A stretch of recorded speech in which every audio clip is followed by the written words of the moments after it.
नमस्कार, अमित कुमार मेरा नाम है और आप सीतामढ़ी की आवाज़ देख रहे हैं। फिलहाल मेरे साथ नगर विधायक सीतामढ़ी के नगर विधायक मिथिलेश कुमार है। हम इनसे चुनाव के कई पहलुओं पर और नगर के विकास को लेकर कई सारी बातें करेंगे। सबसे पहले स्वागत है आपका सीतामढ़ी की आवाज़ पर।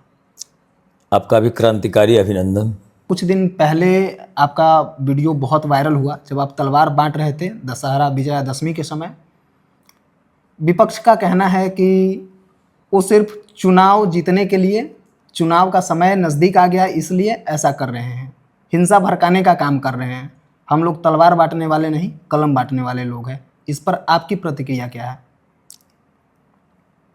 कलम बांटने वाले तो ऐसे लोग हैं कि विद्यालयों के बदले चरवाहा विद्यालय खुलना शुरू हो गया। इस प्रकार तो कलम बांटते हैं गाय भैंस चराने का। और बाकी बचा तलवार बांटने की प्रक्रिया, तो चरवाहा विद्यालय में कैसे लोग उपनिषद पढ़ेगा, कैसे लोग शास्त्र पढ़ेगा, कैसे जानेगा कि सनातनी परंपरा में शस्त्र और शास्त्र दोनों की पूजा होती थी। और उनको तो फर्क ही नहीं पड़ता है, शब्द का ज्ञान ही नहीं है कि भेंट और बांटने में क्या अंतर है। हमने तो शस्त्र पूजा के लिए भेंट किया था पूजा पंडालों में, बांटने का काम तो नहीं किया था। और हमारे हिंदू माइथोलॉजी में शस्त्र और शास्त्र दोनों की पूजा होती है और विजयादशमी में शस्त्र की पूजा होती है विजयादशमी के दिन, इसलिए हमने भेंट किया था। ये सारे विषय चर्चे में आ चुके हैं। लोगों का सवाल यह भी था कि आपके कार्यकाल के 5 साल होने वाले हैं, पिछले 3 सालों में आपने कभी विजयादशमी को तलवार नहीं बांटा या कुछ नहीं बांटा। इस बार चुनाव जब नज़दीक है तो आप तलवार बांट रहे हैं। लोगों को ये पता है और जिनको पता नहीं है उनके पता कर लेने का ये विषय है कि चुनाव जीतने के बाद 1 साल कहाँ गया? कोरोना में। दूसरा और तीसरा साल कहाँ गया? मेरे एक्सीडेंट में, स्ट्रेचर और बेड पे। चौथे साल में भगवती ने चलने की क्षमता दी तो मैंने वो किया। वजह जो भी रही हो, लोगों का शिकायत यह भी है कि विधायक जी क्षेत्र में बहुत कम आए हैं। मेरे जैसे बिहार विधानसभा में कम सदस्य हैं जो परमानेंट अपने ही क्षेत्र में निवास करते हैं। और उसमें भी जो हमारा सांगठनिक गतिविधि होता है, राजनीतिक गतिविधि होता है, उसके अलावे जो भी समय मेरा बीतता है अपने क्षेत्र में बीतता है। और मेरे संज्ञान में तो नहीं है कि बिहार विधानसभा के किसी सदस्य के यहाँ ये सुविधा होगी कि अगर मैं जीवित हूँ, अगर मैं अस्पताल में भर्ती नहीं हूँ, अगर मैं जेल के अंदर नहीं हूँ, तो निश्चित रूप से महीना के अंतिम रविवार को 10 बजे विधानसभा कार्यालय में उपस्थित हूँ। अगर मैं चुनावी कार्यक्रम के दौरान छत्तीसगढ़ गया होऊंगा, उत्तर प्रदेश गया होऊंगा, मध्य प्रदेश गया होऊंगा, चूँकि मैं संगठन का कार्य करता हूँ इसलिए सांगठनिक दृष्टिकोण से मुझे अन्य प्रांतों में भेजे जाते हैं, तो वहाँ से भी मैं समय निकाल के प्लेन से आना हो, जैसे भी आना हो, लेकिन मैं उस समय को मेंटेन करता हूँ और प्रत्येक महीना के अंतिम रविवार को 10 बजे निश्चित रूप से उपस्थित रहता हूँ। अच्छा, सीतामढ़ी के नगर विधायक मिथिलेश कुमार जी की जो छवि है, हिंदुत्ववादी नेता के तौर पर जानी जाती है। यूपी से एक नारा उठा, बटेंगे तो कटेंगे। हाल ही में बिहार में उपचुनाव हुआ है, झारखंड में चुनाव हुआ है, महाराष्ट्र में चुनाव हुआ है। महाराष्ट्र में भाजपा जीत गई, सरकार बनने को है। यह नारा फिर से गूंजा है, बटेंगे तो कटेंगे। किनके बटने और कटने की बात हो रही है? राष्ट्रवादियों के बटने और कटने की बात हो रही है, जो भारत माता को परम वैभव पर स्थापित करना चाहते हैं, जो भारत माता को फिर से विश्वगुरु बनाने की दिशा में अग्रसर होने चाहते हैं। वैसे लोग अगर बटेंगे छोटे छोटे चीज़ों के लिए, बतासा के लिए मंदिर तोड़ेंगे, तो फिर भारत माता परम वैभव पर कैसे स्थापित होगी? इसलिए जब जब हम बटे हैं तो कटे हैं, यह हमारा इतिहास है। वो महाराणा प्रताप के समय की बात हो, झांसी की रानी के समय की बात हो, औरंगजेब की समय की बात हो, गुरु गोविंद सिंह हंसते हंसते सनातन धर्म के रक्षा के लिए अपने चारों पुत्रों का बलिदान दे दिए। ऐसे हमारे अनेकों नेक ऐतिहासिक तथ्य हैं हमारे सनातन धर्म के वीरों ने अपने सनातन की रक्षा करने के लिए जो अपने प्राण उत्सर्ग किए, उसकी अनेक गाथाएं हैं। तो उस समय बार बार यही हुआ कि जब जब बटा सनातनी तब तब कटा। यह नारा कुछ और भी हो सकता था। अगर चुनावी मामला है तो यह भी हो सकता था कि बटेंगे तो हारेंगे या फिर नहीं बटेंगे तो जीतेंगे। बटने और कटने की जो बात है, इसका आधार क्या है? जाति है, धर्म है? इसका आधार सनातन है, इसका आधार राष्ट्रवाद है। चलिए अब हम नगर पे आते हैं। नगर विकास को लेकर आपने कई वादे किए थे चुनाव के समय। सबसे बड़ा वादा जो था आरओबी को लेकर था, रेलवे ओवरब्रिज। आपने कहा था कि अगर हमारे कार्यकाल में रेलवे ओवरब्रिज नहीं बना तो हम नामांकन अगले बार नहीं भरेंगे। चुनाव कुछ महीनों में फिर से आने वाला है। आरओबी जो है अभी उसका विकास कार्य प्रगति पर ही है, अभी तक बना नहीं है। क्या स्टैंड है इस पर आपका? नामांकन करेंगे? जो स्टैंड भाजपा का कार्यकर्ता जो स्टैंड लेता है उस स्टैंड पे कायम रहता है। 13 वर्षों में कुछ भी नहीं हुआ। विधानसभा का चुनाव जीतने के बाद जीरो से स्टार्ट करके आज तक जो परिस्थितियां बनी हैं उसके हिसाब से उस आरओबी पर 20 बार डीएम चले गए, 20 बार पुल निर्माण निगम के अधिकारी चले गए। डेली का डेली उसका एक नोडल ऑफिसर बनाया गया है। और 13 वर्षों में जो क्या हुआ ये आप मूल्यांकन कर लें, और 13 महीने में क्या हुआ ये मूल्यांकन कर लें। आखिर बन नहीं रहे हैं तो दिख कैसे रहे हैं? देखिए, आरओबी को लेकर जो लोगों का इंतजार है, 2009 से लोग इंतजार करते आ रहे हैं। अभी उम्मीद तो है कि बन जाएगा, लेकिन मन में कहीं लोगों के शंका है कि अगर कहीं अटक गया तो यह शंका कब तक दूर हो जाएगी? क्या समय लगेगा? मन के लोगों जिनके मन में ये शंका है अटक गया, उनसे पूछिए कि 2009 के बाद और मेरे चुनाव जीतने से पहले कुछ कार्य शुरू हुए थे क्या 2 पिलर के बाद? और आज दिन प्रतिदिन कार्य हो रहे हैं या नहीं? तो जो लोग जाम में फंस रहे हैं उनका यही सवाल है कि अंततः पूरा संपन्न कब तक हो जाएगा? पूरा संपन्न मैंने कहा कि मेरे कार्यकाल में हो जाएगा तो हो जाएगा। नगर निगम को लेकर कुछ बातें हैं। जल के निकासी को लेकर, जो जल जमाव होता है उसके निकासी के लिए विधायक जी ने क्या कुछ किया? नगर के जल जमाव के निकासी के लिए जो हमने कार्य किया वह सदन के पटल पे है और धरातल पे भी है। वाटर स्ट्रॉम योजना की कार्य प्रारंभ हो गई है, मधुबन में आप देखेंगे शुरू हो गई है। और धीरे धीरे धीरे धीरे वो काम प्रगति पे आएगा, क्योंकि Rome was not built in a day. कोई भी काम होने में समय लगता है। अब हमारी अपेक्षाएं हो जाए कि आज मैं वृक्ष रोपूं और कल उससे फल निकलना शुरू हो जाए, तो ये तो अपने अपेक्षा करने का तरीका है। परंतु विषय ये है कि वृक्ष जो रोपा गया उसमें प्रतिदिन नए कलश आ रहे हैं कि नहीं। अगर प्रतिदिन नए कलश आ रहे हैं, अगर वृक्ष को सींचा जा रहा है, तो निश्चित रूप से वह वृक्ष पुष्पवित भी होगा और पल्लवित भी होगा। इसलिए निश्चित रूप से ये कार्य पूरे होंगे। शहर में जाम की समस्या है। जाम से मुक्ति के लिए रोड का कई जगह चौड़ीकरण किया गया, लेकिन अभी भी शहर जाम से मुक्त नहीं हो पाया है। जहाँ तहाँ शहर में जाम लग ही रहे हैं। विधायक जी इस पर क्या सोचते हैं? कैसे शहर जाम से मुक्त होगा? विधायक बनने के बाद जो ट्रैफिक के आईजी थे, बिहार स्तर पर ट्रैफिक के आईजी होते हैं। पहले सीतामढ़ी वो एसपी रह चुके थे नायक जी।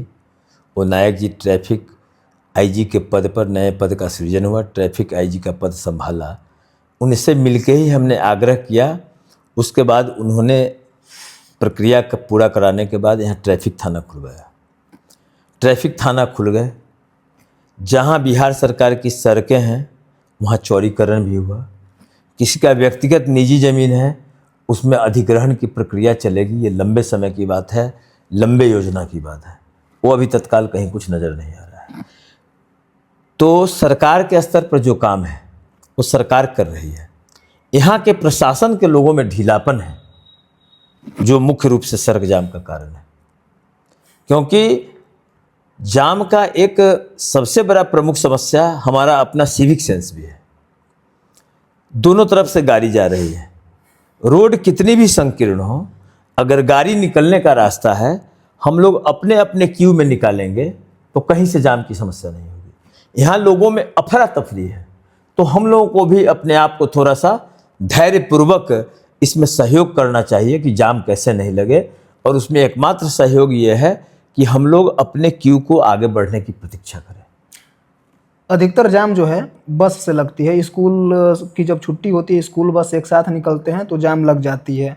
मेन शहर में जाम से मुक्ति हो सकती थी अगर रिंग रोड जो है, रिंग बांध रोड है पासवान चौक से गौशाला तक के लिए, और रिंग बांध पे जो रोड है, इन सड़कों की बात करें तो लोग वहाँ पर धूल फाँकते हुए नजर आते हैं। बच्चे पढ़ाई करने जाते हैं, धूल से भर जाते हैं। रिंग बांध के सड़क की मरम्मत का कार्य कहाँ तक गया है? अभी यत्र तत्र कार्य हुआ है, लेकिन वह कार्य इस प्रकार नहीं हुआ है जो रिजल्ट ओरिएंटेड हो। हमने नगर विकास विभाग में सीमित राशि होती है, इसलिए नगर विकास विभाग से 5 सड़कों का स्थानांतरण करवाया है आरसीडी में। एक उस प्रक्रिया से लगे हैं। दूसरा, मुख्यमंत्री शहरी समग्र विकास योजना का कार्यक्रम आया है नगर क्षेत्र के लिए। उसमें भी मैंने 2 नंबर पे, पहला नंबर पे पासवान चौक से अम्बेडकर चौक बाईपास वाला सड़क, और दूसरे नंबर पे संपूर्ण रिंग बांध का चौड़ीकरण का प्रस्ताव रखा है, और उस प्रस्ताव को जिलाधिकारी ने भी भेजा है। उसकी प्रक्रिया शुरू होगी। अभी चुनाव था, चुनाव में लोग लगे थे। विधानसभा सत्र 25 से 29 तक है, उसके बाद उसका सब बनेगा, फिर कामें होंगी। सीतामढ़ी में अपराध लगातार बढ़ रहे हैं। कुछ दिन पहले एक मुखिया की गोली मारकर हत्या कर दी गई। बारात जा रहे गाड़ी पर गोलियों की बौछार की गई। अपराध रुकने का नाम नहीं ले रहा है शहर में। अपराध कैसे रुकेगी? अपराध सिर्फ सीतामढ़ी नहीं, किशनगंज से लेकर बगहा तक का जो भी नेपाल का सीमावर्ती क्षेत्र है, हम जब चुनाव जीते थे उस साल भी सीतामढ़ी में हत्या हुई थी, तो मैंने सरकार से आग्रह किया था और तत्कालीन परमोटी एसपी अनिल सिंह का ट्रांसफ़र करवा करके और आईएएस कैडर का आया था। और ये परमोटी एसपी जो होते हैं उनमें और जो आईएएस जो होते हैं उनमें काफ़ी अंतर होता है। न्यू आईएएस कैडर होते हैं, उनमें जज्बा होता है कुछ काम करने का। तो मैं लगातार सरकार से आपके माध्यम से भी और फिर सदन के माध्यम से भी आग्रह करूंगा कि इन किशनगंज से लेके और बगहा तक के संपूर्ण क्षेत्र में जो सीमावर्ती क्षेत्र हैं, वहाँ परमोटी पदाधिकारी नहीं भेजा जाए, परमोटी एसपी नहीं भेजा जाए, वहाँ डायरेक्ट आईएएस कैडर को भेजा जाए, युवा तुर्क के आईएएस पदाधिकारी को भेजा जाए, जो जिसमें जज्बा हो काम करने का और जो अपराध पर लगाम लगा सके। सीतामढ़ी जो है भारतीयों और हिंदुओं के आस्था से जुड़ा हुआ जगह है। भाजपा भी यहाँ से लगातार चुनाव इसलिए जीतती रहती है क्योंकि यह आस्था से जुड़ा हुआ विषय रहता है। चुनाव के समय भी आप भी आए तो आपने भी कहा कि इसको पर्यटन स्थल बनाने के लिए सीतामढ़ी में बहुत सारे विकास कार्य किए जाएंगे। क्या क्या विकास कार्य हुआ है और क्या होना बाकी है? पर्यटन स्थल बनाने की दिशा में सरकार ने राशि आवंटित कर दी है। मुख्यमंत्री जी आके शिलान्यास भी कर दिए हैं, कार्य आरंभ भी होना है। और बाकी रहा हमने क्या क्या किया सीतामढ़ी के लिए। सबसे पहले मैं एमएलए बनने के बाद सदर अस्पताल में डायलिसिस सेंटर खुलवाया, जिस डायलिसिस के लिए गरीबों को काफ़ी कष्ट होता था दिल्ली और पटना जाकर डायलिसिस कराने में। उसके बाद कोरोना हुआ, कोरोना काल में हमने ऑक्सीजन प्लांट लगवाया। डॉक्टर हर्षवर्धन का भी पत्र मेरे पास है। उसके बाद हमने मैटरनिटी सेंटर बनवाया। मैटरनिटी सेंटर के हर बेड पे पाइपलाइन से ऑक्सीजन सप्लाई जा रहा है, बड़े अस्पतालों की तरह। अभी आधुनिक अस्पताल बना वर्तमान में। सीटी स्कैन सेंटर खुलवाया, डिजिटल एक्सरे खुलवाया। ये सारे स्वास्थ्य के क्षेत्र में कार्य किए। और उसके बाद एक महती योजना क्या, ये सीतामढ़ी के संपूर्ण क्षेत्र के छात्रों के लिए मेडिकल कॉलेज का शिलान्यास हुआ। मेडिकल कॉलेज का कार्य भी गति पे है। जीएनएम कॉलेज मेरे कार्यकाल में उसका शिलान्यास हुआ, उद्घाटन हुआ, वो अनवरत चल रहा है। मेरे इसी कार्यकाल में व्यवसायियों के लिए जो बाजार समिति का प्रांगण छत विछत अस्त व्यस्त व्यवस्था में था, उसको हमने सुदृढ़ीकरण करवाया। मेरे इसी कार्यकाल में उद्योग केंद्र का नया भवन बना, जिसमें सारी व्यवस्थाएं सुदृढ़ हो गई, सारा इंटरनेट से कनेक्टेड हुआ। मेरे इसी कार्यकाल में अमघट्टा से लेकर शंकर चौक तक का जो जीर्ण शीर्ण सड़क कई वर्षों से पड़ा था, उसका निर्माण हुआ। मेरे इसी कार्यकाल में मुरादपुर लगमा से लेकर मुरादपुर होते हुए जो सड़क डुमरा तक आती है विश्वनाथपुर चौक तक, उसका निर्माण हुआ। और ग्रामीण सड़कों में 60 सड़कों का तो निर्माण हो चुका है और लगभग 35 सड़क का निर्माण होना है जो 1 साल के अंदर होगा। कई ऐसी सड़कें, जो सड़क जैसे मुठिया बाबा का आश्रम है मुरादपुर में, वो सड़क आरईओ में नहीं था, ग्रामीण कार्य विभाग में नहीं था, आरडब्ल्यूडी में, तो उस सड़क को हमने फिर ट्रांसफ़र करवाया। उसमें ये मुख्यमंत्री क्षेत्र विकास निधि का जो सड़क था, उसको हमने आरडब्ल्यूडी में ट्रांसफ़र करवा के उसका सब कुछ पास करवा के कंस्ट्रक्शन चालू है। तो इस प्रकार कई सड़कें बनी।